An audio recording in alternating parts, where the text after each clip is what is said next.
Okay, here's the big drawing. I went ahead and put the little gull in. I thought that it's fairly small, so if it becomes awkward or I want to move it, it wouldn't be too much to just paint it out and relocate it. Now, the bigger one, as we were talking about, the full flight gull, it would look nice up in here, but two different problems. One is I would have a gull here and a gull here, and then nothing going on in the bottom, the whole bottom half of the painting. So what I usually try to do is make opposite corners the subjects. Up here, down here. Up here, down here. So since I put this one here, I'm going to put this one down in here somewhere for one big reason also. And that is I have a lot of arcing boulders, rocks, and lines up here that I may have a hard time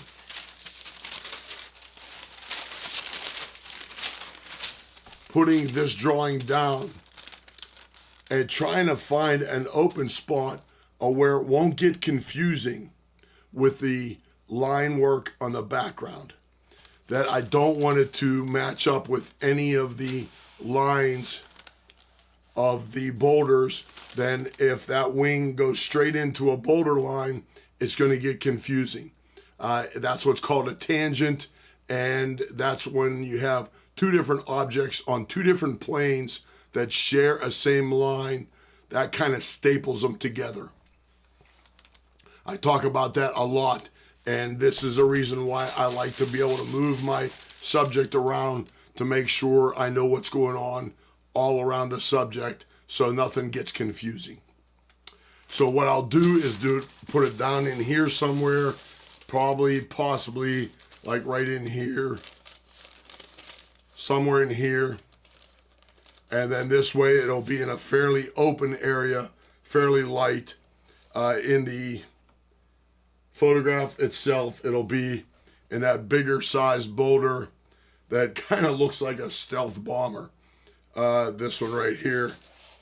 And if I put it right in the middle of that, then I'll also have some nice yellows in the beak and then also in the boulders themselves, which is nice color unity.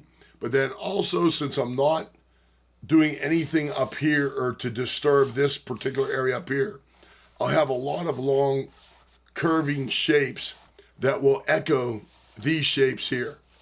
And when you echo a shape throughout a painting or a photograph or image, that is very eye-catching, that the human eye will associate with alike shapes. Put a whole bunch of right angles in a painting, and then your subject has a right angle to it. It will tie in very nicely. Same thing with circles. In this case, it's a long, just a slight arc, and then that'll be it. We're going to put this guy in, and we'll figure out where he's going to go, but we'll do that speed drawing. But what I'm going to do is just draw the very outline of the bird and then erase everything behind it, because I know that's the area I won't have to paint of the background. But then once I start getting the background pretty well painted in, then I'll put my drawing back over the bird and then do the rest of the inside of the legs and everything else in case it gets slopped up with paint or anything like that. And then as far as the feathers go, the feathers have a real fine pattern to them. I just don't want to make a whole bunch of pencil lines that they may get lost too quick. So I will paint them as I go once I start the bird. Let's go ahead and put this bird in where it's going to stay, and we'll be ready to paint.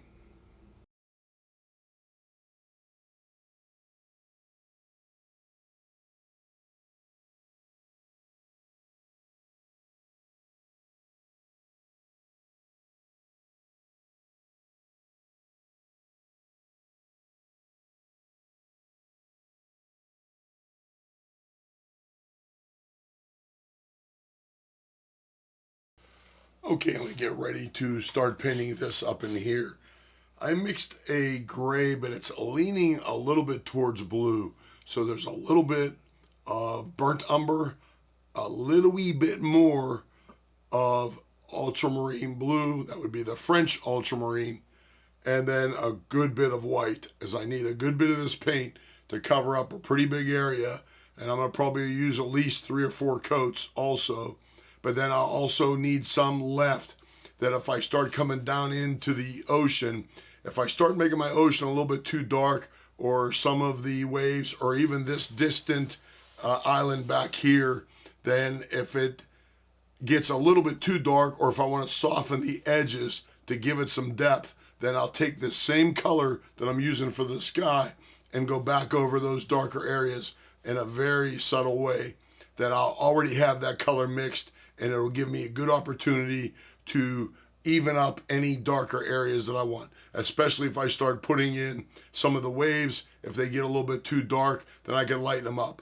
I can always go darker, but it would be good to have this exact color mixed, pre-mixed, ready to go if I want to take anything back to the value of my sky. We're going to just do the first couple coats, speed painting. There's really nothing too much special here. That what I'll do is I'll start blocking in a full layer of this color, and then my pencil lines should still be there, and I'll start darkening them in with some of the shapes. Some of these are even just waves breaking in the background. They're going to be extremely subtle. But if I do start losing my pencil lines, I'll start blocking in some darker colors early. Let's go ahead and get started. Okay, now my voice is much better than it was. This is where I just start blocking in all the big shapes. If you watch closely as I paint the background in multiple layers, it will start out lighter and then dry darker. That is the importance of having a pre-mixed color if you want to go back to certain areas, or even bring those values, same values and hues, back into other objects or shapes. Now I'm just defining out all of the rock formations and all the cracks and fissures in the rocks. This will give me a good idea of where everything is at. These rocks I'm painting now in the background are the blackish gray rocks that are normally underwater at high tide. These are underwater half the time throughout the day.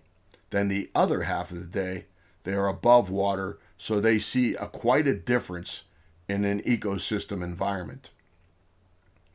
Now again, just blocking in the colors, working with the distant island that is considered Moose Island, Little Moose Island, which is only about 400 to 500 yards away.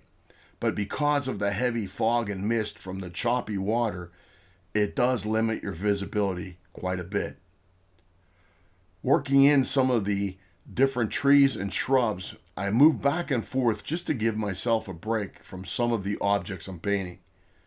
Now working in with the waves and the splash, what I do is just start painting the best I can, because I may have to revise many of these shapes later. But I don't go by a drawing, I literally just draw as I paint. Working in some of the areas of the darker areas, it is almost like watercolors, where it is also important of what you don't paint, so you don't have to repaint over it later. Adding some of the purples that I want, I'll put that color in first, because I know I'm going to tone it way down with several more layers after that. If I want a real strong purple, then I could dust a little wee bit of purple at the very end. But this is just going to be a very subtle hue of the purple in the blackish gray rocks. All of the cracks and fissures I'm drawing in the rocks also are the start of that actual crack. I will go back in and define it further, but I don't want any straight lines. I want to try and diffuse the edges as the rock slowly goes down into that crack. I have to make a ton of texture to reproduce granite, simply because of the salt and pepper effect that granite has throughout the rock itself. There's a lot of really light gray splashes and a lot of dark gray to almost black splashes all over this rock. It's more pronounced in the foreground rocks versus the background, which are just variations of lights and darks. especially with the atmospheric perspective going on. Contrast fades fast. Right now, I'm just going back in some of the shadowed areas. When I use my paints, I am often using the jars, which for me is priceless. When I use the paints out of the jars, I could put them any way I want of what colors I'm working with, and then mix them around, open one up just to grab a little bit of a color, close it back up. It is far better than squirting out a whole bunch of paint on your palette of whatever kind of palette you may use. In this way, you're only using what you paint with at the time. Especially blocking in, I just dip my brush right down into the jar itself, and I very seldom ever contaminate my colors with other colors. The color will stick to the very outside edges of the brush, and then I mix it on the palette and go straight to the painting. This works very well. Again, I've been using this system for over 20 years, and I would never use any other system. The jars that I use are the Teflon lid jars, and they hold up the paint really well. Just to start my textures, I'm going back over everything with sponges here and there where the majority of the texture is, but I know, again, a lot of these textures will be toned way down after the 3 or 4 coats of paint yet to be added. Keeping the bolder colors in the foreground will present these objects as the closest to the viewer. This is obviously where the atmospheric perspective is at its minimum. And then as you go back into the painting, less and less contrast and lighter value colors. This is the illusion of atmospheric perspective. Again, going back and forth, what you don't see is I often stop and set the painting aside and then view from a distance. Now this is a 4-foot wide painting, so I'm usually at least 8 or 10 feet back to try and view the entire painting all at once just to see how my values are working. This way I could tell if I need to go darker in some places or maybe lighter in others. This helps me define the entire painting as a whole. Working in now, I decided to lighten up some of the areas in the water just to make them more subtle. So I use that same sky color to do that. This will make the water and waves be lost into the distant color background. Adding a little bit of blacks, then I go back over them again with light colors. I really don't want any big giant shapes of black or a dark gray. That will be, for me, kind of a dead spot that has no life.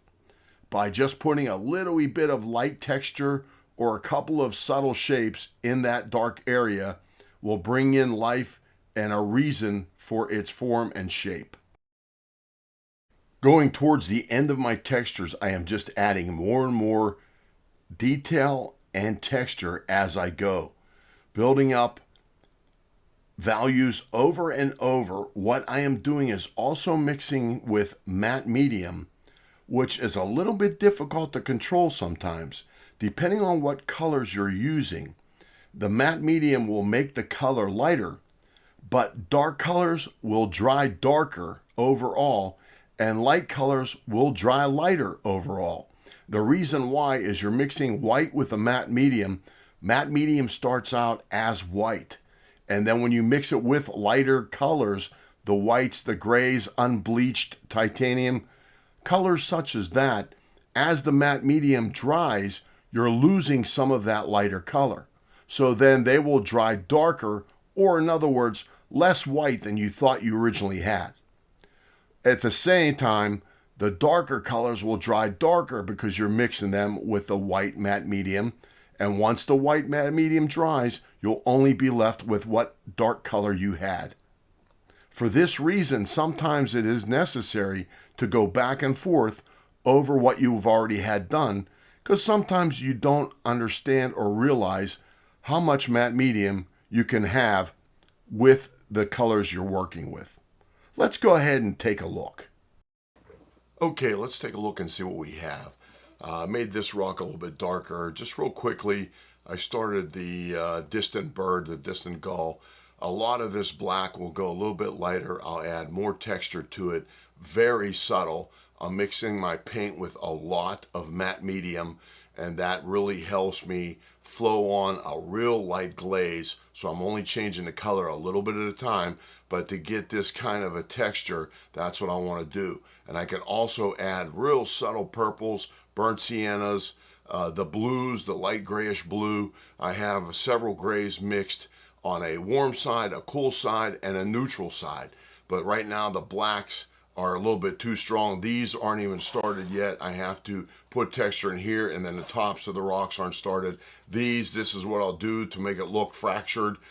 Some of these, if the patterns get a little bit too repetitious or too systematic, I want them to look natural, then I may change them as I go. I just blocked in this rock just for all the fragmentations on it, and the moss and the lichen that grow on the rocks. I just have it roughed in just to see how it's going to look. It's going to be a lot stronger with texture and even a little bit of shadow here. But I got a long ways to go on everything. I just started my little pool of water. This is going to be a little pool of water right here and then down in here. Otherwise, I have a long ways to go. I hit it with a sponge, but most of that texture will be covered, so you'll barely be able to see it. It's just going to be kind of an afterthought to show how much texture that salt and pepper look that granite has, because this is all obviously granite along Acadia National Park. I have a long ways to go. This will be next, just to block in my bird. Here's my original drawing of the bird. I'll put it back over it and then retrace it out with graphite paper just to give me a rough idea where things are. But again, when I bring up the photo, that photo was taken in bright sunlight, so now I have to change that to an overcast day that I'll keep the shapes pretty much the way they are, but they're definitely not going to have any real bright shadows or sunlight because there obviously isn't any. And then once I get a little bit more of these rocks done, then I could go ahead in and put the bird back in. Otherwise, if I start painting out the white now, I may cover it back over again anyway, trying to paint the rocks behind it. So we got a long ways to go yet.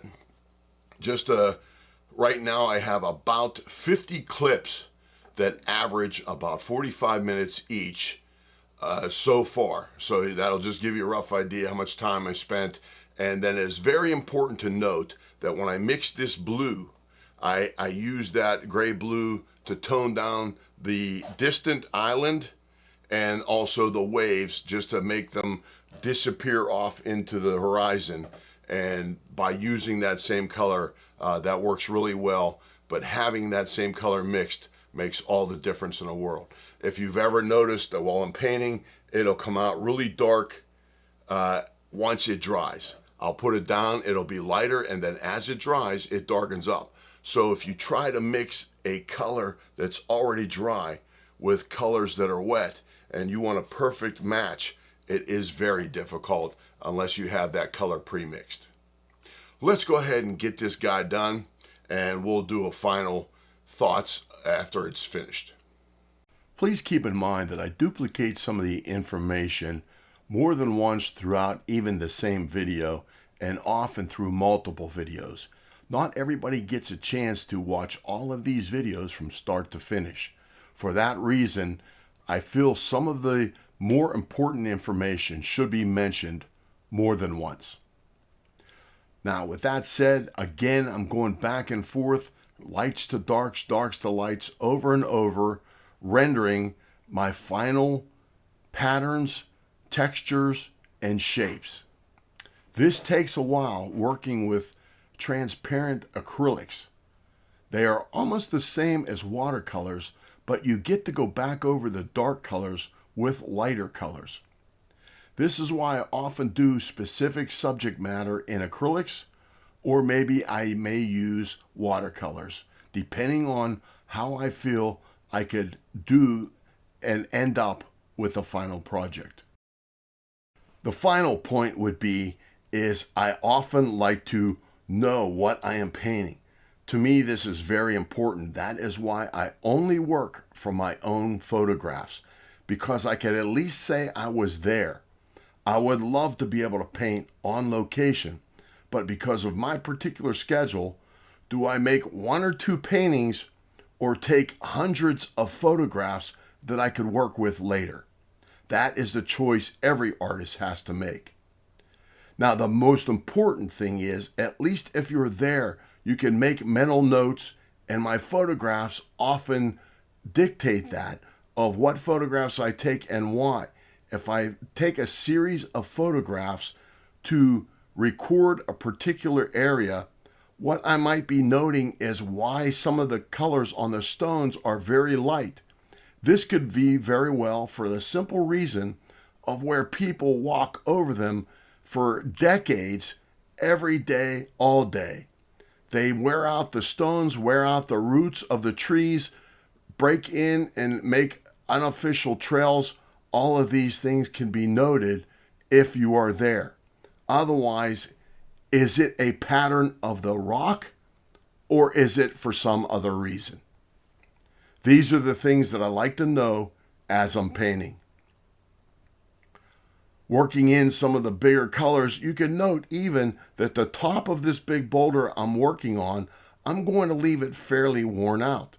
But the sides, where there is no traffic, can have the vivid colors the other rock has. Working around my gull, I'm trying to block in as much of the background colors as I can just to see how my gull will work out. Then this will give me an idea of all of my values all at once, knowing that the gull could only be so light. I don't want a pure white gull. And then also keep in mind, the most important thing is that I have to take a gull that's in bright sun and diffuse it down into what would be considered an evenly overcast day.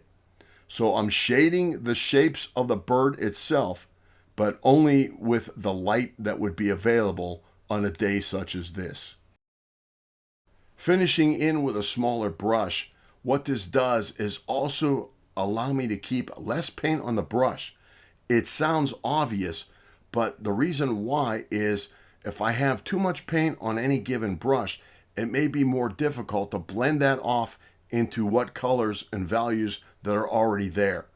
By dry brushing and dusting, so to speak, my color, I will start in an area where I know there needs to be a lot of color, and then slowly work in areas where I know I could dust the amount of paint off into the values that are there. I'll even take that brush and wipe it off on a paper towel or rag just to eliminate some of the paint on the brush so I could easily dust my blending area more efficiently. Now working in on some of the rocks that will be underwater in a small tide pool, what I will do is finish these areas and then take a subtle glaze of the blue-gray over that, and it really gives it exceptional depth to show that the blue is on top of the brown, but then at the same time, I could gradate that bluish gray just like the reflection on the water will be. It will be stronger blue-gray in the distant pool, and then closer you'll be able to see down into the water more. This is easily made by the gradation of the blue-gray as the final layer.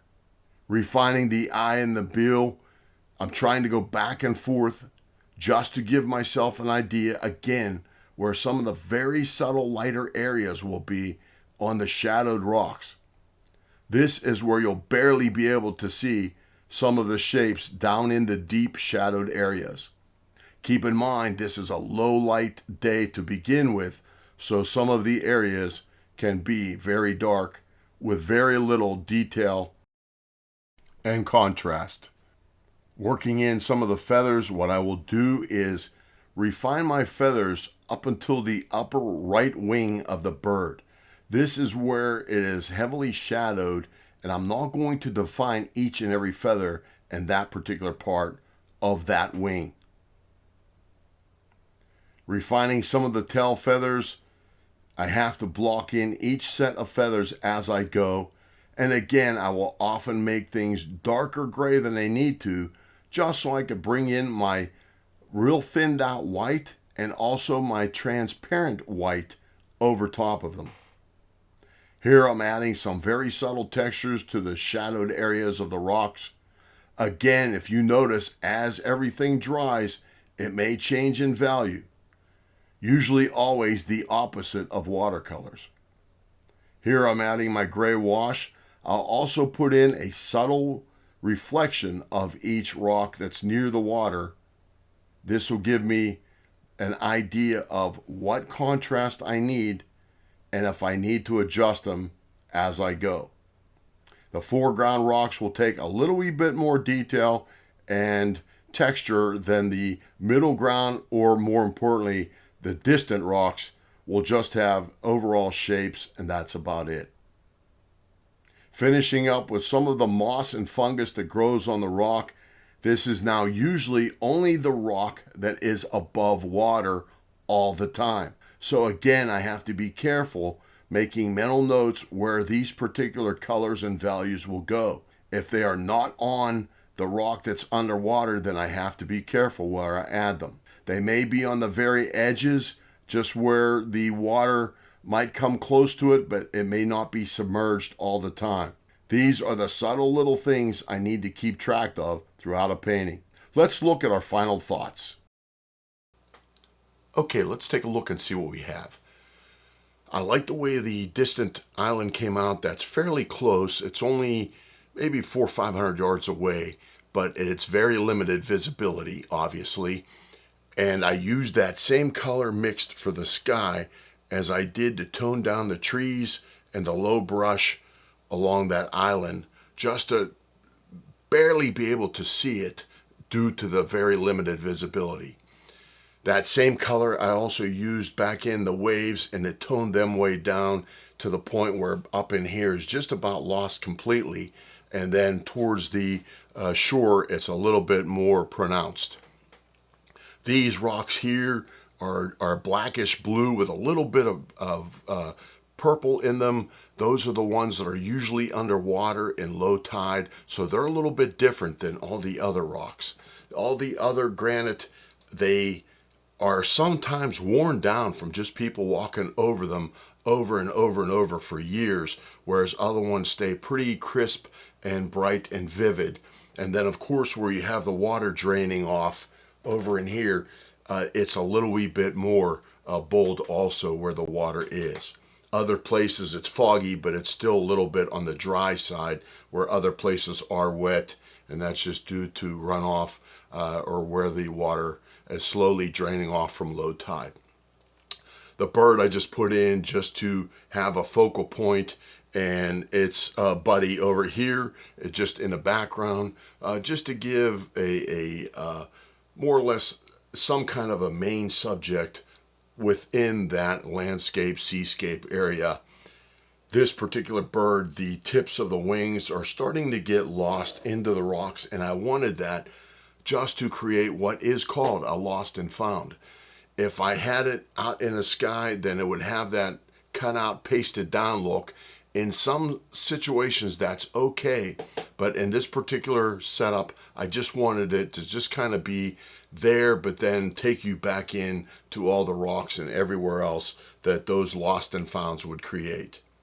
Down in here, all the different granite, it has a ton of texture of almost like pretty much the salt and pepper look of a lot of light gray splashes and a lot of deep gray to almost black splashes that make up the granite. I would consider this one, again, always 99% done. I will go back over, just leave it sit, see if anything grabs my attention, or maybe just make some adjustments or additions here and there. And then once I sign it, seal it and varnish it. That's it. No turning back after that. So I'm going to call this one complete. Until I see you out in the field or back at the studio, thanks for watching.